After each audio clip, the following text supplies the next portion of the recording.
This week at Music Admin, it's May 30th, Friday, and this is a little bit about what we got up to this past week. So the big news, so I got a bunch of information here I want to share with you. I'm excited about sort of new initiatives, big news inside the company, outside the company, where we're going to be, all this sort of stuff. So stay tuned.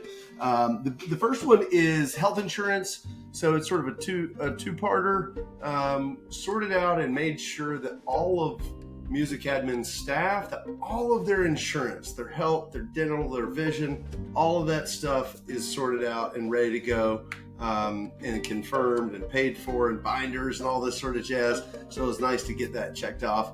The other one that's really, really exciting and seemingly a somewhat of an unsolvable problem, knock on wood, up until now, has been medical insurance for artists and songwriters. And so I've spoken about this a little bit in the past about how this is a this is a huge problem in the music business. There isn't a union or a guild that protects artists and songwriters the way some other creative industries exist. And so songwriters and artists at a dramatically higher proportion than the general public are uninsured. And this is from the very top of the table all the way down to the smallest indies. And so it's something I've thought a lot about, and it makes me, it's a little bit of a head scratcher, right? Because my job as an administrator is to collect revenue from a variety of areas, apportion it to the right party, and then pay those parties as per our contract. And so for me to shave off $500 or $700 or whatever it is and send it over to, artist healthcare, or to pay their insurance premium logistically, it's a trivial exercise. The legality around that and the compliance and how that money needs to be paid and reported and attributed so that they can get insurance for tax purposes. There's all these rules, as I'm sure a lot of folks are aware of, around why this is such a problem, or maybe they're not sure why it's a problem. They just know it's a big issue. And so I've been just giving this a ton of thought. I've partnered with a variety of people and have come up with I'm scratching my head that it's too easy, right? Two solutions. This stuff is too easy to solve this problem, not only just for music admin writers, but for the greater industry. And we're going to have more information on that. I need to test this stuff, and I intend to be the first guinea pig. I intend to register myself as a person that works in music, as an independent, not as the owner of a company, not as an employee, as an independent individual, where a portion of money goes to an entity, and that entity pays for my group healthcare plan. And then I want to go see the doctor and make sure all that goes. And maybe once that exists, there's a couple other people that have said, "Hey, I want to raise my hand. Let me be a part of that." That as I get a little bit more road behind me, I'll begin to share it a little bit more publicly. But it's super exciting. If you're interested in talking about this stuff, please reach out. Need all the help we can get. But so far, so good, and it's very interesting. So that's cool. Last Friday, we processed March royalties. So just for clarification, for the month of January, we are paid and accounted to in the month of February some of the royalties, and then we process those within 30 days, and we pay out on the 25th of the month. So for the period of January, we would be paying out on March 25th. And then it marches forward in a 2-month sort of in arrears moving forward. And so last week on May 25th, we paid out March royalties. After we pay out royalties, we typically do a debrief within the team, and we talk about what we learned. Were there any issues? Did any payments get returned? How can we improve things? How can we create redundancy? How can we have a second set of eyes or a third to make sure that everything is being accounted for, and that we got a new sort of level of service at the bank. At our bank, we sort of went up a level of service. And so with that, we have quite a bit more transparency into the granular nature of the transfers to track them and to understand if it were kickback, we would know why and be able to let our clients know and rectify it, which is the key. But the more information that we can have on that, the better. Really excited that, in the third payment now, this is our third royalty payment, that we half the time from the last one. And that was half the time of the first one. So we continue to get more efficient and more, just more at ease in that process. There's not as much work, and just because we know what's there and how it's moving and all this sort of thing. And so that's super exciting. Cross-training. So also related to royalties, this week, April invoices went out. And so we kind of work with people two ways, sort of a la carte across much of our business services. But with royalties specifically, if a client has an account at, say, YouTube or ASCAP or the MLC or wherever, we are happy to work within their accounts as administrators or managers. The nomenclature changes a little bit, but we're happy to do that. And then the revenue would then go to the partner, the client, and then we would send an invoice.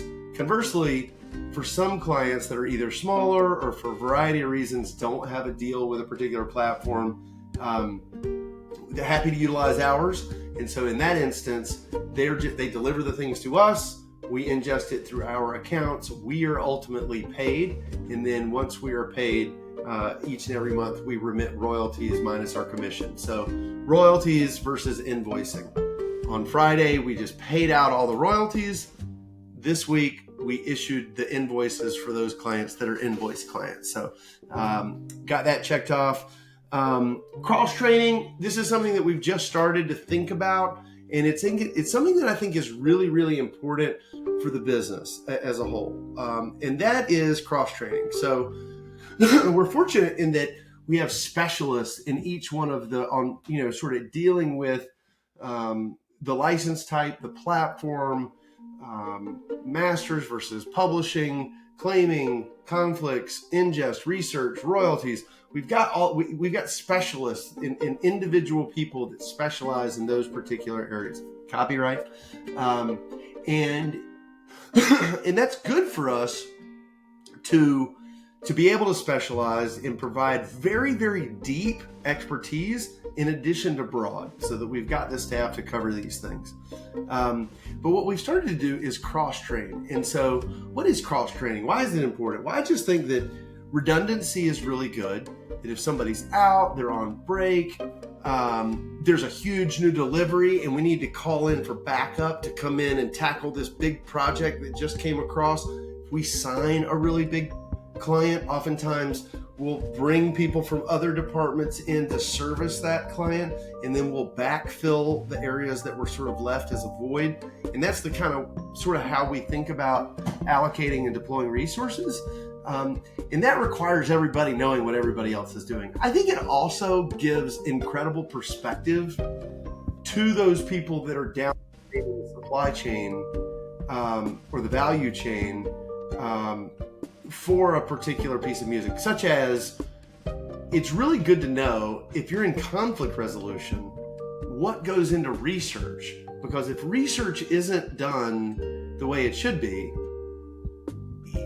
conflicts are inevitably going to occur. And so for both of those folks to know what the other are doing is actually really, really helpful. And so the way we do it is the manager of that department puts on about a 30 to 40 minute super high level sort of seminar. We record it intercompany. And so everybody from the team is invited.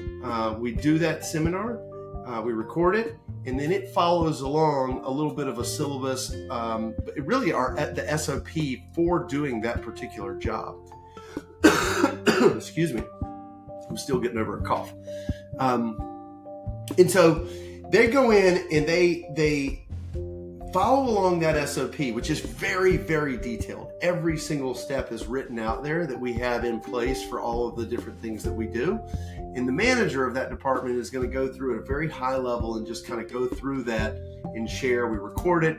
It's then used for onboarding and for cross-training. And so folks can just understand at a very high level and understand where to then go get more information for everything at the company. And then over the course of the next year, everyone in the company will attend a cross training for every other department across the entire business. And so that'll just bring everybody's level up a notch. I think as everybody kind of learns and understands more about what their colleagues and folks that they're beside are doing. This is sort of operational stuff. Let's see how I do that. Okay.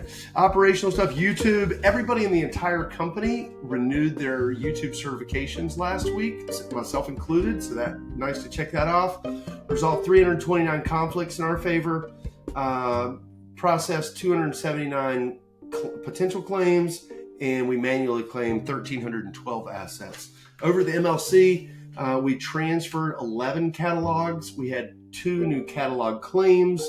203 songs were registered via CWR, a new delivery method we've been working with. And then at MRI, 11 catalog batches. Now these batches include multiple catalogs, but we were able to deliver 11 batches over to MRI. And then new deliveries, we had 9 new batches, multiple catalogs got delivered. The largest consisting of about 1,229 songs got researched and cleaned, and 15 catalogs got ingested from last week. We signed 7 new clients this week, and then we had a ton of follow-up of the usual suspects: MRI, ASCAP, BMI, MLC, all these different places that when we deliver something, we've got trackers and reminders to our staff, especially in support, to follow up and make sure that, hey, we delivered this on this date. Can we double check? Can we make sure? Can we confirm? And then we and then we deliver that status back to our clients so that they can have visibility into sort of where are we with the things. They found that to be really reported that's really helpful.